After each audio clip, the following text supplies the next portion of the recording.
นี่ในเมื่อคืนฝนตกนายพลขับรถไป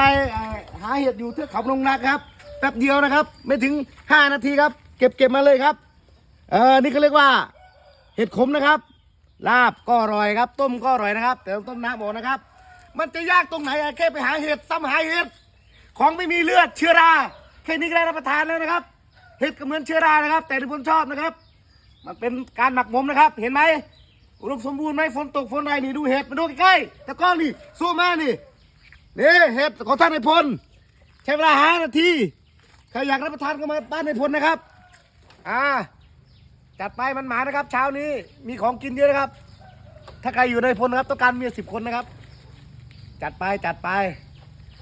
ไปแล้วล้างแล้วต้มเลยโอ้คนเยอะเลยนี่อันนี้คนไหนเห็นเยอะมาก